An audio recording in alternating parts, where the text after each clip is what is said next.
Hello friend, स्वागत है आपका अपने चैनल आज क्लास में। आज की इस वीडियो में हम आपका टेस्ट लेंगे। इस टेस्ट में हिंदी से काफी आसान 20 ऑब्जेक्टिव प्रश्न लिया गया है, तो प्लीज आप लोग टेस्ट को बिल्कुल शुरू से लेके अंत तक दीजिएगा। एक भी प्रश्न आप लोग गलती मत कीजिएगा, 20 में से 20 सही करने का कोशिश कीजिएगा। और वीडियो को अभी तक आप लाइक नहीं किए तो प्लीज आप लोग वीडियो को लाइक कर दीजिएगा। आइए टेस्ट को शुरू करते हैं पहले नंबर प्रश्न से।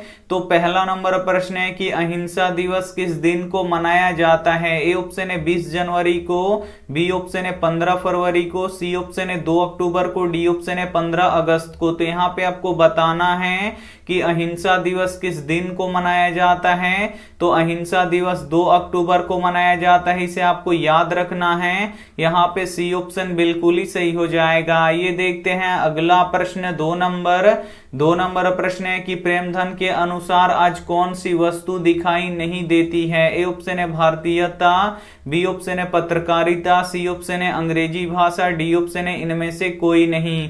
तो यहाँ पे आपको बताना है कि प्रेमधन के अनुसार आज कौन सी वस्तु दिखाई नहीं देती। तो भारतीयता दिखाई नहीं देती, इसे आपको याद रखना है। यहाँ पे ए ऑप्शन बिल्कुल ही सही हो जाएगा। ये देखते हैं अगला प्रश्न, 3 नंबर प्रश्न है कि बहादुर का स्वभाव कैसा था। ए ऑप्शन है चोर था, बी ऑप्शन है कर्मठ और ईमानदार था, सी ऑप्शन है कामचोर था, डी ऑप्शन है आलसी था। तो यहाँ पे आपको बताना है कि बहादुर का स्वभाव कैसा था। तो बहादुर का स्वभाव कर्मठ और ईमानदार था, इसे आपको याद रखना है। यहाँ पे बी ऑप्शन बिल्कुल ही सही हो जाएगा। ये देखते हैं अगला प्रश्न, 4 नंबर प्रश्न है कि सेन साहब की नई मोटर कार कितने की थी। ए ऑप्शन है 8,000 की, बी ऑप्शन है 10,000 की, सी ऑप्शन है 7,500 की, डी ऑप्शन है 12,000 की। तो यहाँ पे आपको बताना है कि सेन साहब की नई मोटर कार कितने की थी। तो 7,500 की थी, इसे आपको याद रखना है। यहाँ पे सी ऑप्शन बिल्कुल ही सही हो जाएगा। ये देखते हैं अगला प्रश्न, 5 नंबर प्रश्न है कि भाईचारे का दूसरा नाम क्या है। ए ऑप्शन है लोकतंत्र, बी ऑप्शन है श्रम, सी ऑप्शन है समूह, डी ऑप्शन है राजतंत्र। तो यहाँ पे आपको बताना है कि भाईचारे का दूसरा नाम क्या है। तो भाईचारे का दूसरा नाम लोकतंत्र है, इसे आपको याद रखना है। यहाँ पे ए ऑप्शन बिल्कुल ही सही हो जाएगा। इस वीडियो में हम आपका टेस्ट ले रहे हैं और इस टेस्ट में हिंदी से काफी आसान 20 ऑब्जेक्टिव प्रश्न लिया गया है। तो प्लीज आप लोग टेस्ट को बिल्कुल शुरू से लेके अंत तक दीजिएगा और आप लोग 20 में से 20 सही करने का कोशिश कीजिएगा। और वीडियो को अभी तक आप लाइक नहीं किए तो प्लीज आप लोग वीडियो को लाइक कर दीजिएगा। और अभी तक आप हमारे व्हाट्सएप ग्रुप में नहीं जुड़े हैं तो ये हमारा व्हाट्सएप नंबर है, इस पे आपको बोल देना है कि सर हमें ग्रुप में जोड़ दीजिए, तो हम आपको ग्रुप में जोड़ देंगे। आइए देखते हैं अगला प्रश्न, 6 नंबर प्रश्न है कि नाखून किसका प्रतीक है। ए ऑप्शन है पशुता की, बी ऑप्शन है मानवता का, सी ऑप्शन है प्रेम का, डी ऑप्शन है पौरुष का। तो यहाँ पे आपको बताना है कि नाखून किसका प्रतीक है। तो जो नाखून है ये पशुता की प्रतीक है, इसे आपको याद रखना है। यहाँ पे ए ऑप्शन बिल्कुल ही सही हो जाएगा। ये देखते हैं अगला प्रश्न, 7 नंबर प्रश्न है कि वारेन हेस्टिंग्स कहाँ का गवर्नर था। ए ऑप्शन है भारत का, बी ऑप्शन है श्रीलंका का, सी ऑप्शन है जर्मनी का, डी ऑप्शन है यूनान का। तो यहाँ पे आपको बताना है कि वारेन हेस्टिंग्स कहाँ का गवर्नर था। तो वारेन हेस्टिंग्स भारत का गवर्नर था, इसे आपको याद रखना है। यहाँ पे ए ऑप्शन बिल्कुल ही सही हो जाएगा। ये देखते हैं अगला प्रश्न, 8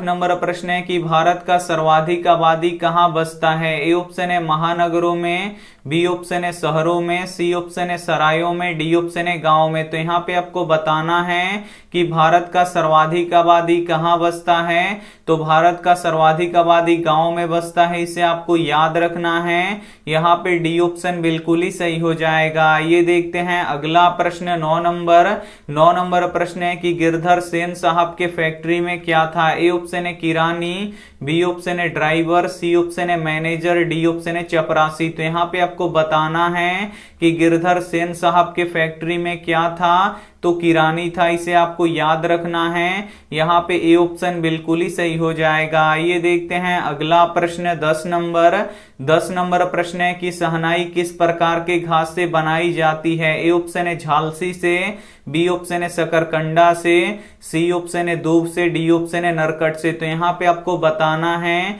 कि शहनाई किस प्रकार के घास से बनाई जाती है, तो नरकट के घास से बनाई जाती है, इसे आपको याद रखना है। यहाँ पे डी ऑप्शन बिल्कुल ही सही हो जाएगा। ये देखते हैं अगला प्रश्न 11 नंबर।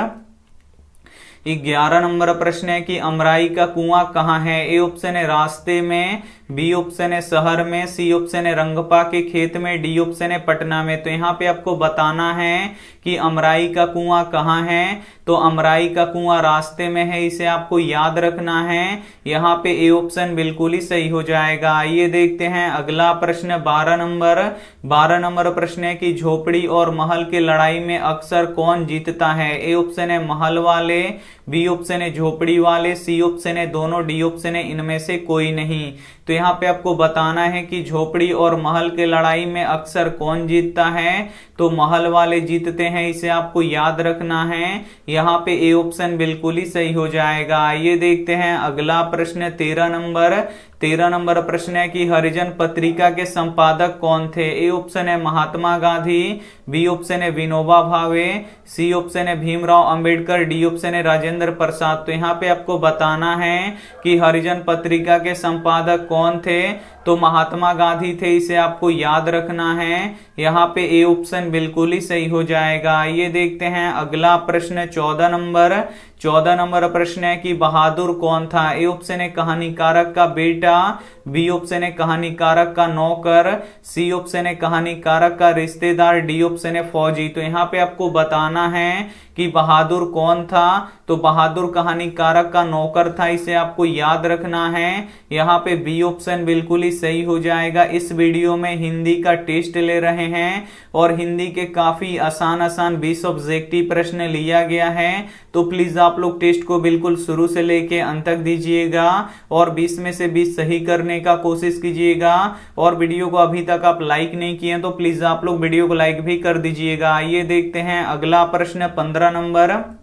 15 नंबर प्रश्न है कि लक्ष्मी लक्ष्मण की क्या थी। ए ऑप्शन है पत्नी, बी ऑप्शन है बहन, सी ऑप्शन है चाची, डी ऑप्शन है माँ। तो यहाँ पे आपको बताना है कि लक्ष्मी लक्ष्मण की क्या थी। तो पत्नी थी, से आपको याद रखना है। यहाँ पे ए ऑप्शन बिल्कुल ही सही हो जाएगा। ये देखते हैं अगला प्रश्न 16 नंबर। 16 नंबर प्रश्न है कि रसखान दिल्ली से कहाँ चले गए। ए ऑप्शन है बनारस, बी ऑप्शन है ब्रजभूमि, सी ऑप्शन है गोरखपुर, डी ऑप्शन है सौराष्ट्र। तो यहाँ पे आपको बताना है कि रसखान दिल्ली से कहाँ चले गए।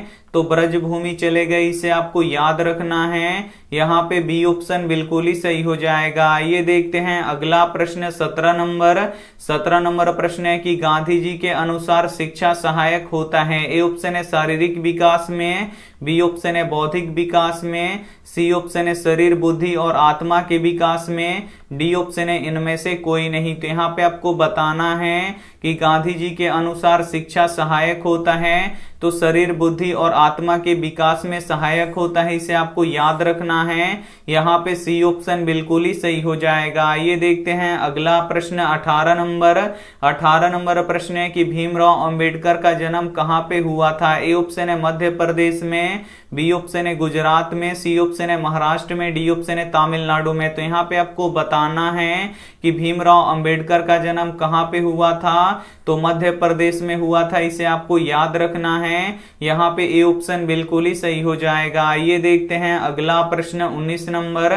19 नंबर प्रश्न है कि भारत माता कहाँ निवास करती हैं। ए ऑप्शन है गांव में, बी ऑप्शन है शहर में, सी ऑप्शन है नगर में, डी ऑप्शन है पर्वत पर। तो यहाँ पे आपको बताना है कि भारत माता कहाँ निवास करती हैं। तो भारत माता गांव में निवास करती हैं, इसे आपको याद रखना है। यहाँ पे ए ऑप्शन बिल्कुल ही सही हो जाएगा। ये देखते हैं अंतिम प्रश्न 20 नंबर।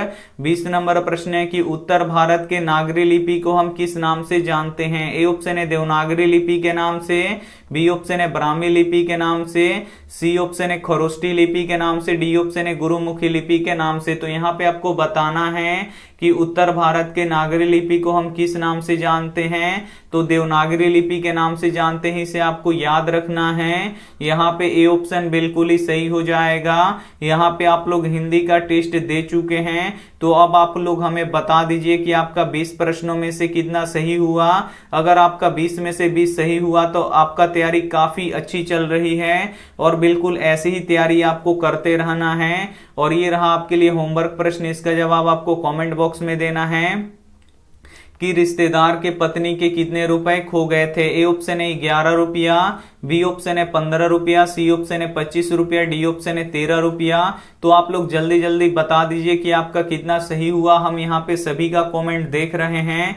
वीडियो को लाइक नहीं किए तो प्लीज आप लोग वीडियो को लाइक कीजिएगा, अपने दोस्तों के पास इस वीडियो को जरूर शेयर कीजिएगा, और चैनल को अभी तक आप सब्सक्राइब नहीं किए तो चैनल को सब्सक्राइब कर लीजिएगा। Thank you for watching. मिलते हैं अगली वीडियो में, तब तक अपना ध्यान रखिए, मन लगा के पढ़ाई कीजिए। Take care and bye.